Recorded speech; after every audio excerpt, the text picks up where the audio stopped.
Namaskar and welcome to Sansad Television. I am Vishal Dahiya and you're watching our show Perspective, where we bring you detailed analysis of key national and international issues. Today we're going to talk about global debt distress. Now, reiterating that addressing the growing debt distress was a priority for India's G20 presidency, Union Finance Minister Nirmala Sitharaman has emphasized debt transparency, information sharing, clarity on the comparability of treatment, predictability and timeliness of restructuring processes as key principles that should govern this process. Sitharaman made these remarks while co-chairing a meeting of the Global Sovereign Debt Roundtable along with the heads of the IMF and World Bank on Wednesday in Washington, D.C.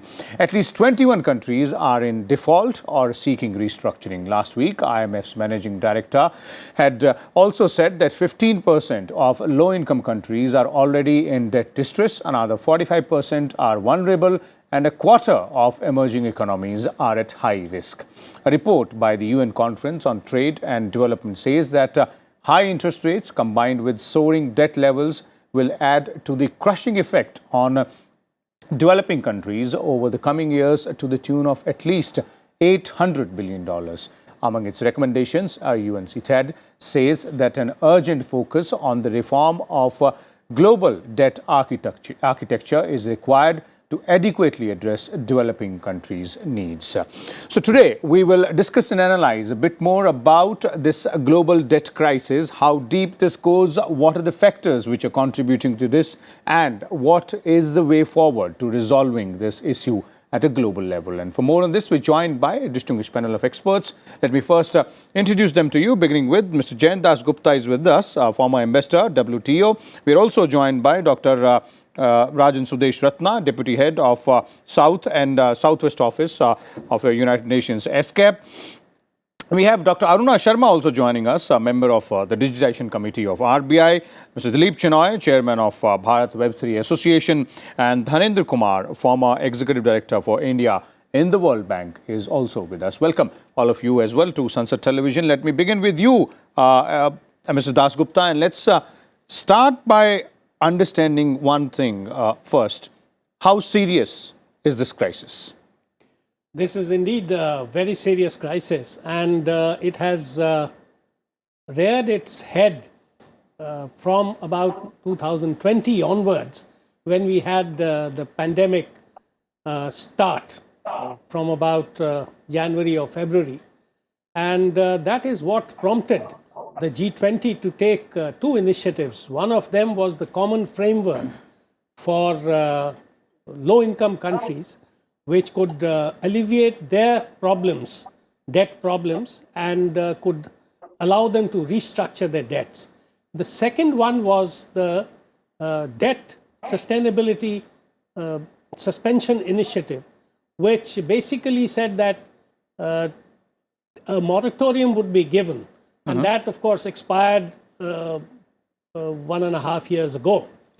So the problem still continues because the GDP of the low-income countries and some of the highly indebted middle-income countries also has not really moved up. Okay. The growth rate has been slow.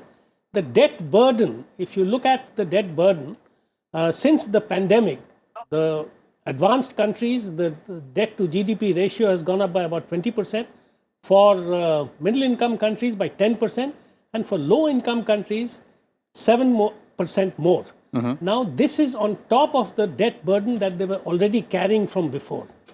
And the main problem is, unless there is growth, unless the GDP increases, unless there is employment all around, especially in the low-income and the low-middle-income countries, the capacity to service the debt gets reduced. And then if there is a default, and there are examples in our vicinity, Sri Lanka, Pakistan, to name a few countries, then it becomes even more difficult to raise further debts. Right. Yes. So these are some of the problems, and that is why in the G20, India has been championing the cause of these debt-distressed countries saying that the 5 points that you mentioned, that there should be transparency, there should be fixed timelines for resolving the issues, and of course comparability of treatment. Okay. Okay.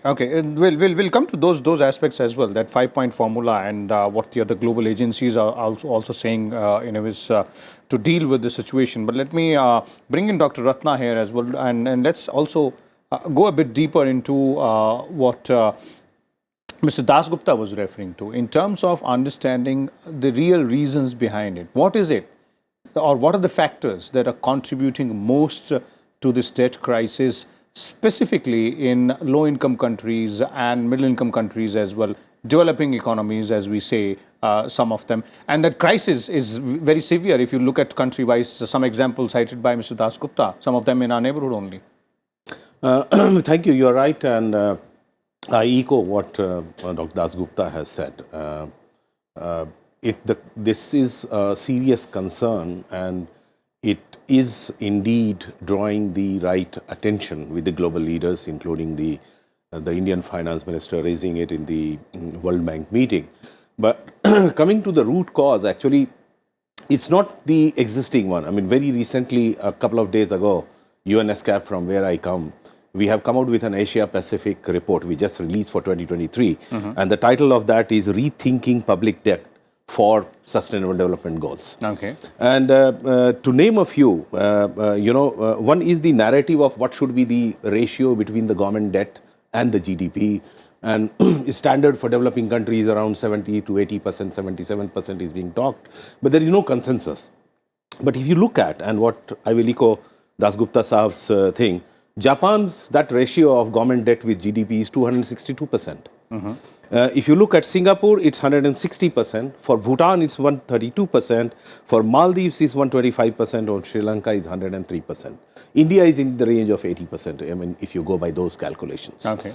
And the other thing which I would like to bring it is, in this study we found, for Asia Pacific, if you look there overall with all these countries in Asia and Pacific, this ratio of government debt with GDP in 2019 was 40.6%, which has increased to 50% in 2021. So in 2 years. And what I echo is that's a huge jump. COVID. Yes. And why? But is the pandemic only? See, what happened is that the pandemic was kind of a catalyst which brought. Where does government invest? After pandemic, the government had to invest heavily on health. Many economic and stimulus packages had to be brought in. Where does this come from? These all stimulus packages, health insurance, social security coverage, vaccines which you give to everybody free of cost, everything which you built into this, enabling the supply chain during the COVID time that they are not interrupted and everybody is getting their basic needs to the door, all required government efforts. And the money of the government went into all this. And what you said, the developing countries and the least developed countries or lesser economies, their contribution in the health sector proportionate to the GDP is very less when you compare to the developed country. So the government had to spend more and more and more into this. And these are non-profitable investment, I would say. Okay. Because you are just putting in the money for the social cause, but you are not getting. I mean, if you put an infrastructure, you operate on, built on, operate and troll, you get some money, you get some revenue. This is not that situation. So you put huge amount of money in these 2 to 3 years in tackling this pandemic, which put pressure on the government. The second thing which came was, because of all these pandemic and these global restrictions, the trade went down. Once the trade goes down all around world, the production, manufacturing went down, the GDP went down of the countries. Where does the government collect the revenue? The source of the government is the revenue. The revenue generation capacity. So the revenue generation was also hit. So the taxes, revenue generation was hit. You are not able to export, so you are not able to get that. And then you have to spend heavily into health and all these sector. Definitely the crisis, the debt will happen. Okay. Okay. There's one more aspect to this, and I'll come to you on that also. But let me first bring in the other panelists. Dhanendra ji, I'd like to start with you. When we're talking about the factors contributing to this debt crisis or global debt distress, which is being termed by various agencies, One of the factors is also said to be the lenders, and here we specifically talking about China being one of the biggest lenders to most of these developing economies, the least developed or middle income countries, and those countries, some of them are on the brink of economic collapse. Thank you, Vishal. You said it, hit the nail on the head, if I can say. The whole thing began initially when, since you mentioned it so frankly, let me also pick it up from there. Over the past 2 decades, China has been one of the world's fastest growing economies with annual gross domestic product averaging over 9%, according to the World Bank statistics. And it says that it's been the fastest sustained expansion by any major economy in history. So combined with the China's going global strategy initiated in 1999 to foster Chinese investment abroad, it has propelled Chinese overseas investment and lending. China has become not only low and middle income countries' largest lender, but also one of the largest creditors. It's the largest creditor and they are the largest borrower. And low and middle income countries' combined debt to China was $170 billion at the end of 2020, more than 3 times the comparable figure of 2011. Now, in this kind of a situation, what would happen? Their debt servicing, debt repayment capacity is getting eroded with the last few years because of the pandemic and because of the war between Russia and Ukraine, which has led to disruption in the economies, and various supply lines have been disrupted, incomes have been eroded, and the interest rates have gone up. So it has all meant that actually their incomes has gone down by corresponding amounts. And if you look at the macro picture, it is estimated that in 2021, developing countries paid 400 billion in debt service, Okay. twice the amount they received in official development aid, ODA. So therefore, it's a complete a mismatch, a misbalance. So this is the main reason in my view. So altogether, we have to look at the entire architecture now, what needs to be done. Okay, Dharendraji, we'll come to this aspect of what needs to be done. But, for our viewers' benefit, we'd also like to understand what's the problem vis-a-vis China being the biggest lender or biggest creditor, because there are other, countries as well, big economies which lend money to other countries as well. Where does the problem lie in this entire situation?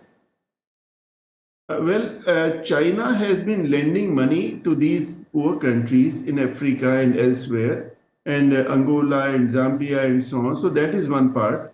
And it has been lending money in infrastructure projects and mainly in the extractive industries and so on. So altogether, their sources of income, which would have come from this, it has been eroded. So we are talking of the relatively poor and vulnerable economies, and that is the problem. You look at what has happened in some of these countries, but also some of the countries closer home, which had been referred to above, like the Sri Lanka and Pakistan. And you have seen the kind of coverages these days. We have seen the prices have gone up, and they are not able to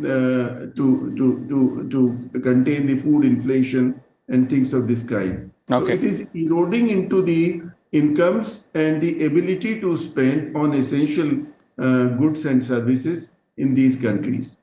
Okay. Dr. Aruna Sharma, I'd like to bring you in and hear your views here on these aspects when we're talking about the factors contributing to this global debt distress.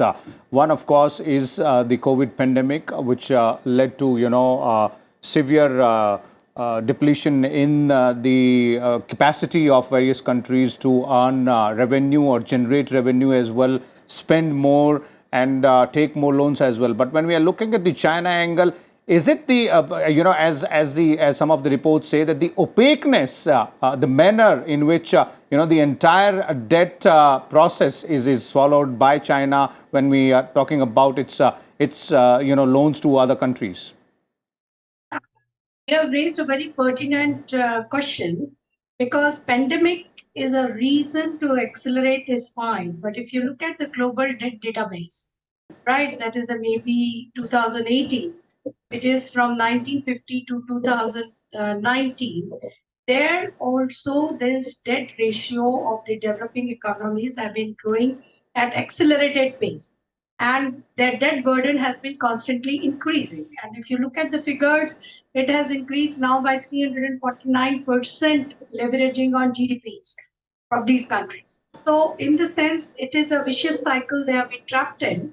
But to the issue of China, I have a different angle. In some of the countries, like if I give the example of Indonesia, the investment in the infrastructure triggered the GDP growth, triggered the employment, and triggered their debt servicing capability.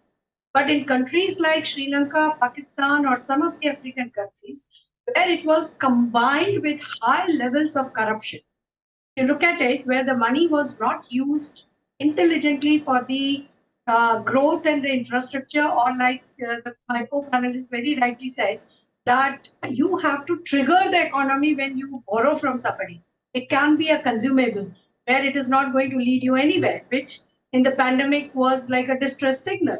So these kind of an investment needs a very robust kind of a path, which individually the developing nations have to take. So the blame is not only to the lender, the blame is equally to the countries who are taking this bilateral heavy debts, besides taking from the international organization. Okay. And therefore, in G20, flagging it is very, very important to what has been very rightly said, the transparency, the information sharing. Like just to give you a small example, like for lending to an individual, you are now gone in for the credit bureau, so that you know from how many sources I have taken the debt.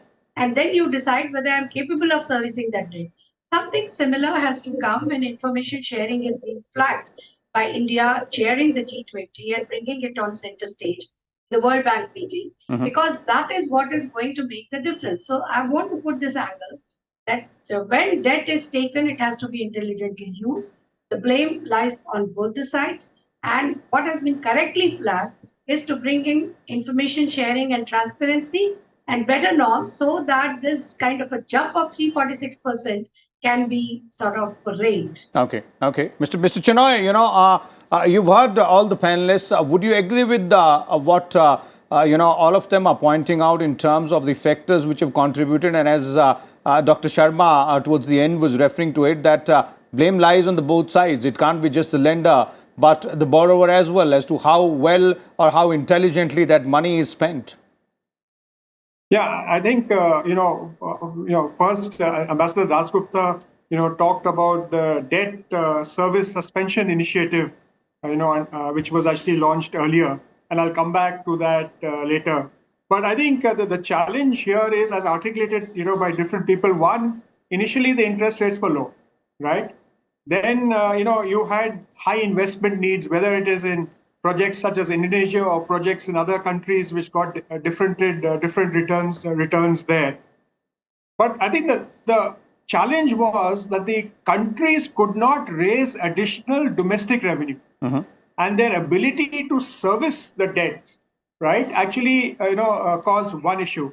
Second, I think the whole challenge was that most of these countries don't have effective systems for managing public finances. And it was very interesting in the early 2000s. This whole this debt servicing, the debt ratios of these countries in the DSSI initiative, or talk about it, was actually declining. But later on, it started reversing the trend, and as was mentioned, that during the pandemic, it took a whole another turn. And as Leonard Kumar mentioned, the Ukraine war or the other challenges that were faced, inflation. A lot of people don't really say that the fertilizer price of fertilizers and the commodity price increases that actually happened here. So about, as it was mentioned earlier, about 60% of these countries are at high risk of debt distress or, are already in debt distress. But I think what triggered this was two different kind of factors that, why the finance minister made this statement. I think the first thing, China you referred to, and since you referred to it, Mr. Dhanendra Kumar also referred to China. But I think there are two things, and like, Mr. Sharma mentioned that, there's opaqueness in the amount of money they're given in their lending program. They tend to, convert it into equity and, do some other aspects. But I think what triggered this was that some of the DSSI countries actually applied for debt restructuring. For example, if you look at it, Zambia requested the debt restructuring under the G20 program more than a year ago. But what happened? It has been held up by China.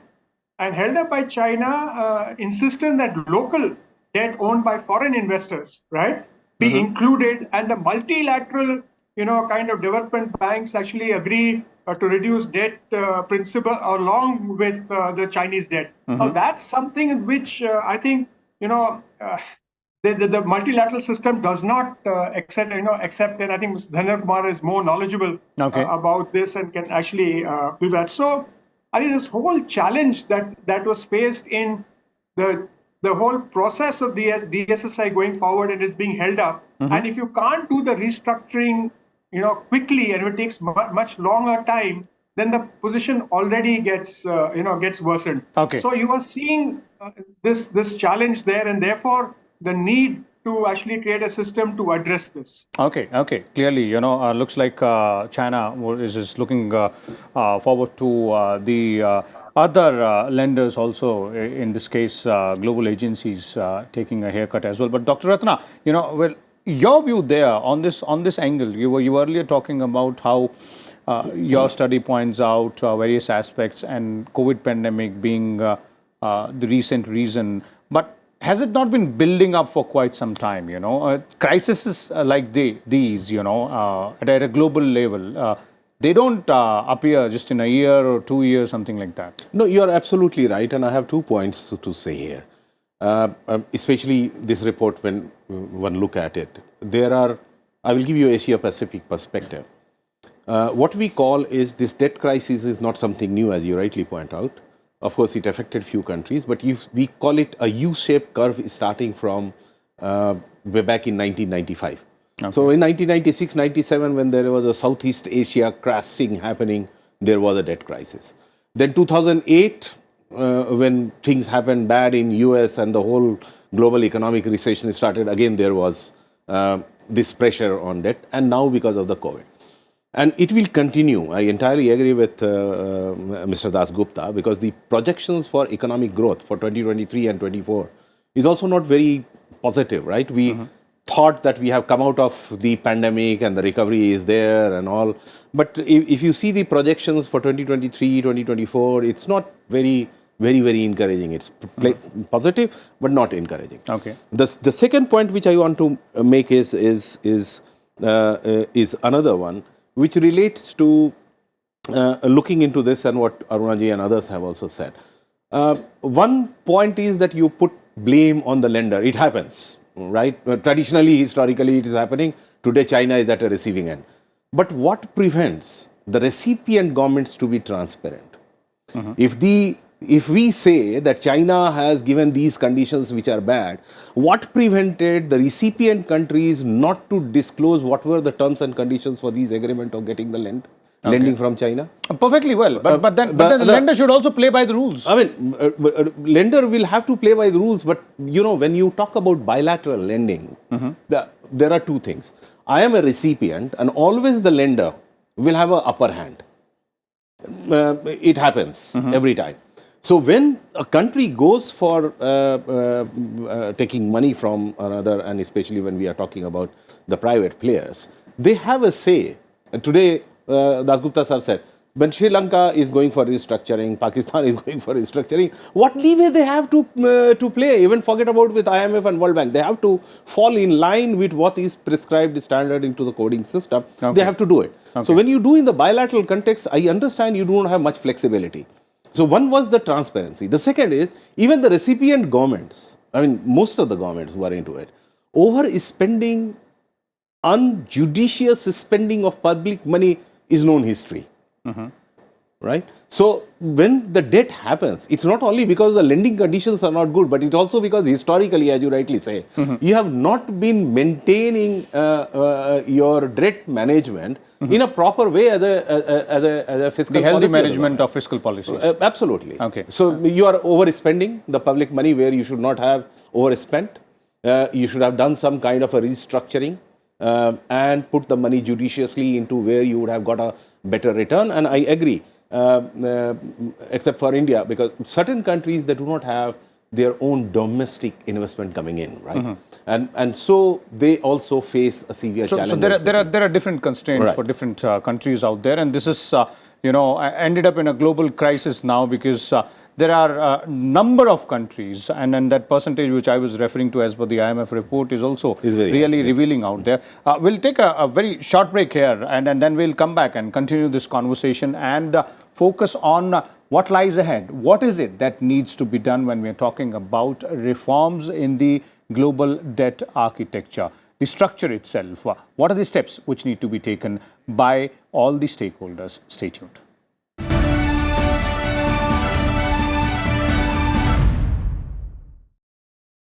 Welcome back. You're watching Perspective, where we are talking about the global debt distress.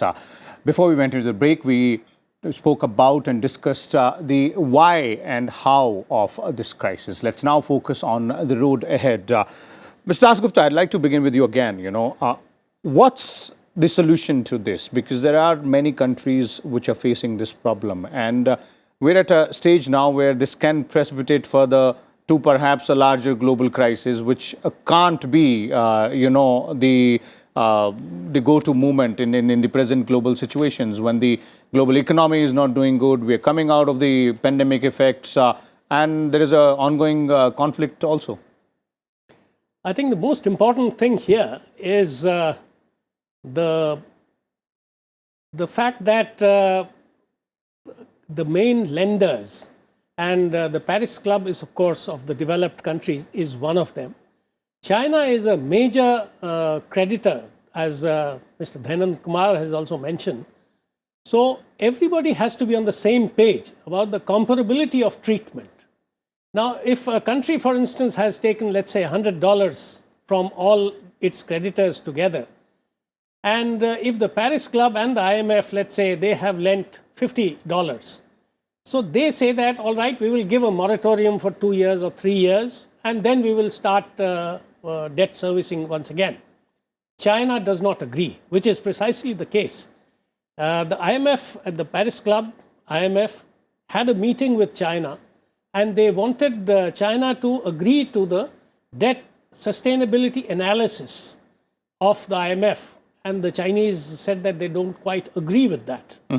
Now, the Chinese are also saying not all the loans that the Chinese have extended has been given by way of sovereign loans by the government of China. It's also been routed, as is the case, through the Export-Import Bank of China. Now, China is trying to create this shield that the Exim Bank of China is a separate entity, and they will assess whether the debt sustainability analysis of the IMF is worth accepting and things like that. Now, private creditors and the governments, which have all lent money, they have to be on the same page. They have to take a haircut. They have to have a moratorium for, and there should be a graded response to this. The last point is that it has to be done in a timely fashion. If you take a very long period of time in the negotiations and there is no clarity, that is another thing. Predictability is another one of the 5 factors which has been stressed. Okay. Predictability should be there. And the timeliness, the timelines of the negotiations, that all right, it must conclude within this period of time. And that is the problem which I think the global community as a whole of lenders will have to take together. India has been stressing this point, and the points made by our finance minister in Washington recently, they have all indirectly been pointing to China not playing ball. China, if you recall, played hardball even in the case of Sri Lanka. And of course, it was a matter of the IMF extending the fund facility of $2.9 billion. But let's say that IMF allows and the Paris Club allows fund flows to start, and the Chinese pressure the government which receives the funds to pay back its loans to itself. Okay. That is why comparability of treatment, everybody must have this haircut. Okay. The Chinese are also insisting on top of it that the multilateral funding agencies like the IMF and World Bank and Asian Development Bank, etc., should also take a haircut. Now that is something which is not acceptable, and I don't think these organizations can function if they also take a haircut, because it would be eating into their corpus, which has been contributed by various countries. Okay. Dhanendra ji, do you agree with what Mr. Dasgupta is referring to here, that most important aspect when we are trying to, find ways to deal with this situation or the way forward is the comparability of treatment, and that's the central one, of course.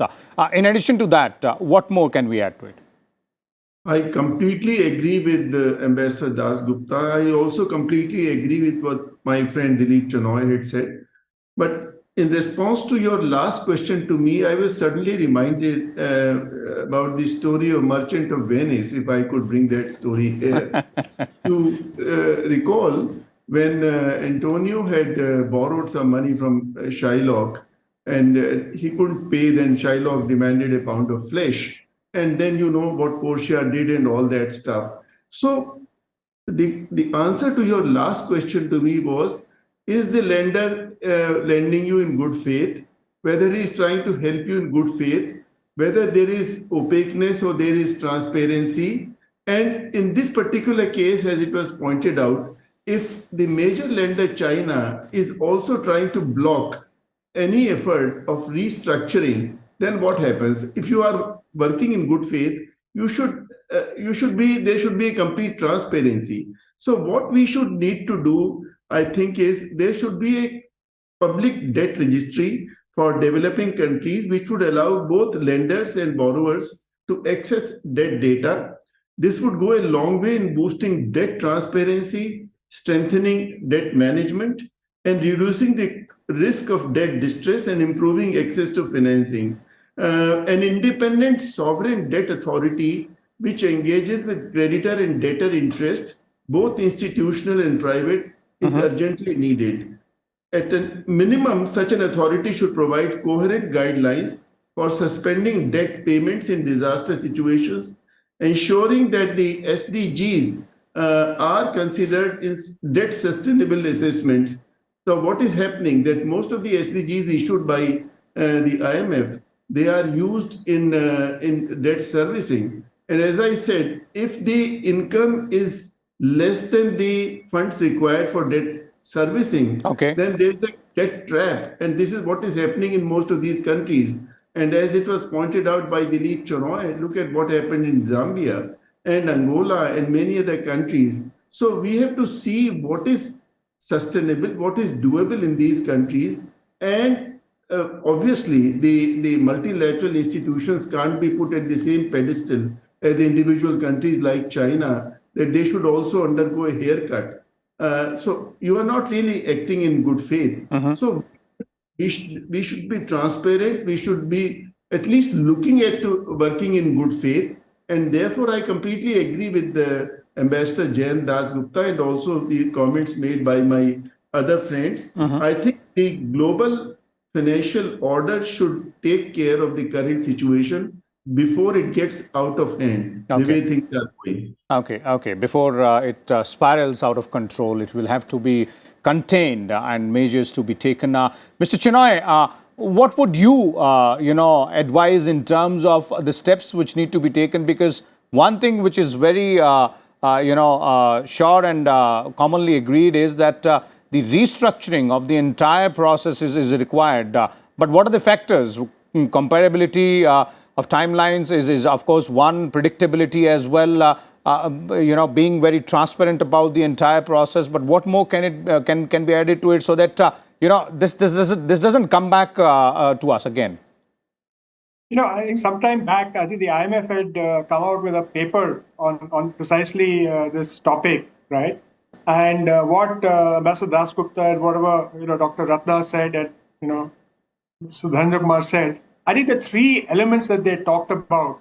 The first is that when countries go to, let's say, a multilateral or bilateral institution, the contractual terms have to be aligned and strengthened, right? Because currently there are some gray areas in that, and I think some more needs to be done. So there's some harmony, and there's not. The challenge was that these different debt was given at different points of time in different scenarios. So obviously the conditions actually varied. But in terms of economic challenges or natural catastrophe, as Dr. Kumar said, or in terms of a pandemic, there should be automatic suspension, an automatic a transition to the debt service suspension area without the ability of anybody to veto it or to delay it. Because if a country is already in debt and if you delay the restructuring, it goes further into debt and has other challenges. The second, as everybody said, that the debt transparency has to be increased, right? So that when you're lending to a country, then everybody knows what is happening. And then the multilateral loans would have to be distinguished from bilateral loans. And I think, as Dr. Radha said, the multilateral funds are collectively given by different countries, and you can't equate it to bilateral funds. And as Sudas Gupta mentioned, do we look at Exim Bank as sovereign funds, or we look at government to government lending? I think those have to be very, very clear in how you look at the debt sort of ledger, if I may call it. Okay. I think the third thing is that I think they should agree on a common approach to restructuring official bilateral debts also. So that will address the problem of China. If China is not singled out, although, like Mr. Kumar said, China accounts for 50% of the bilateral or 50% of the debt, to most of these countries. But we need now, other than the Paris Club and the IMF restructuring processes that were in place, for other bilateral countries, we need to have in place a debt restructuring procedure. Okay. I think that's what the finance minister was actually alluding to when she actually talked about. And this veto thing has to be relooked at because it just defeats the whole purpose of restructuring. Okay. Dr. Aruna Sharma, of course, we would like to understand from you as well as to what should be the way ahead. But I'd also like to throw in an additional question here. That is the timeline of this entire discussion which we are looking and India taking the lead, being the president of the G20 presidency. India has these discussions which are happening. How significant and how timely, apt these discussions are, because this is a question which has been waiting for some answers for quite some time now. Absolutely. It's very, very timely that India is chairing G20 and they have flagged this issue and brought it for discussion. Because what everybody has underlined is the transparency and sort of a collated data to the different lenders to a particular country, whether it's sovereign, whether it's bilateral, from country to country or through their Exim banks. Okay. Because that number is very much required to be there. And then there can be a comparability of treatments. There has to be a transparency on terms and conditions. And then all these external creditors have to bring in what you have rightly said on the timeliness. because the clock is ticking for the country which is heavily indebted. You cannot wait for years together, as the examples have been given for African countries, and their debt, they get into the vicious cycle, like I said before. So the channel, when it gets restructured, what are the red flags when it gets restructured? It becomes mandatory agreed principle by every lender, and they have to follow. And this has become much more serious because in the initial phases in 50s, 60s, 70s, it was the IMF, World Bank kind of institutions who were the main lenders. Now, bilateral lending has suddenly gone up very heavy, and that has gone into a very heavy cost to these developing countries who want to catch up on the infrastructure development. This kind has created a difficulty and made the World Bank, IMF, UN kind of institutions losing their strict presence, because I'll give you an example. During pandemic, buying vaccine was a big outflow of funds for each of the countries.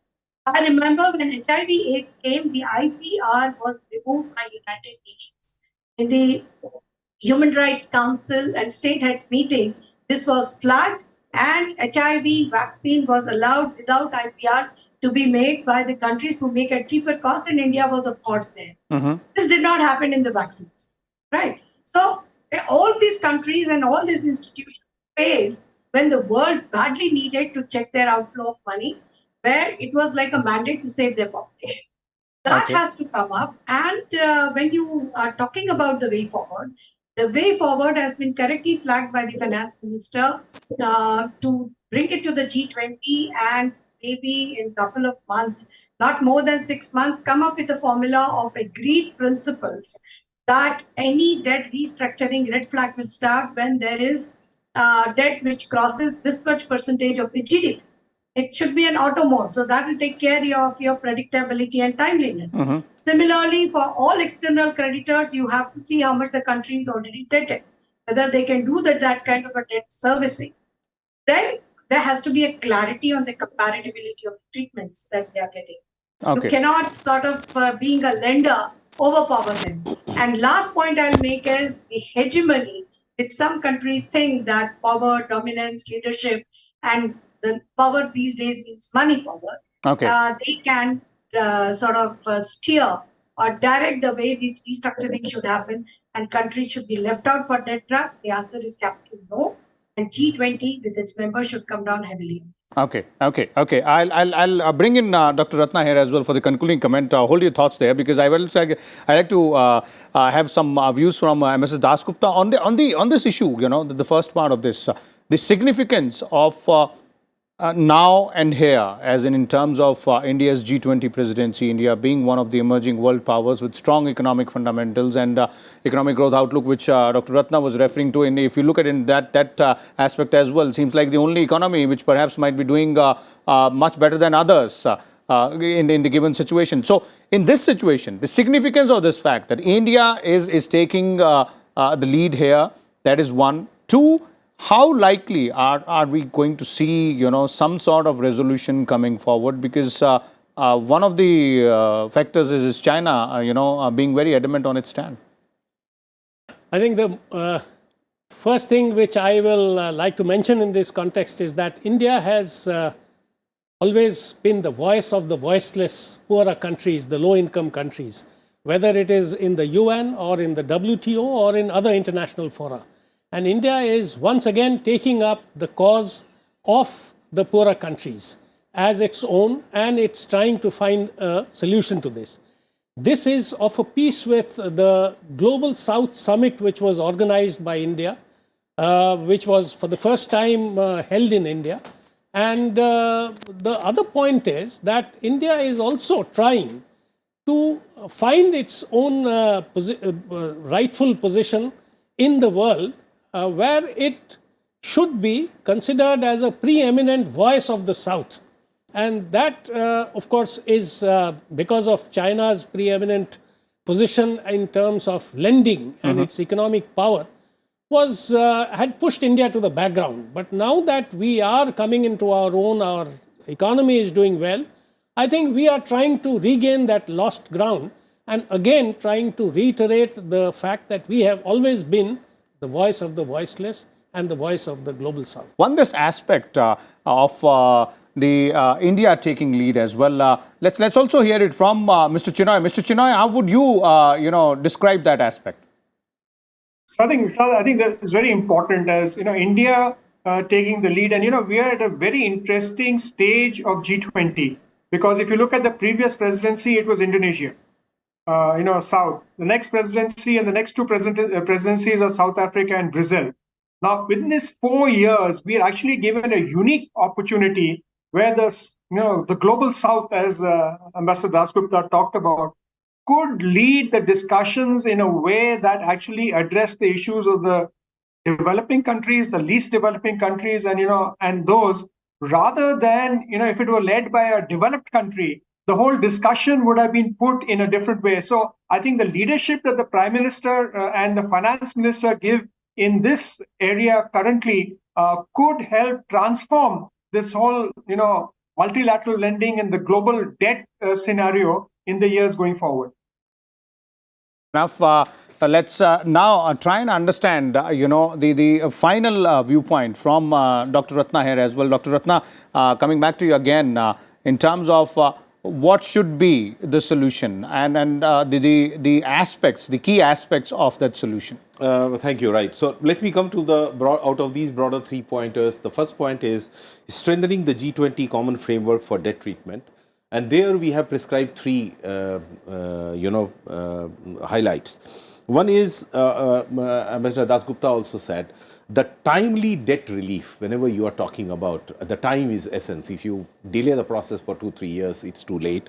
The second is also include the vulnerable middle income countries eligible into this, because if it's becoming a global one, you need to bring in more and more countries into the eligibility criteria. And the third is to develop a mechanism for engaging private creditors. Okay. These are the 3 broad areas where the G20 can play a very important role. The other broader area where we are talking about is improving the debt resolution at the borrowing contract stage.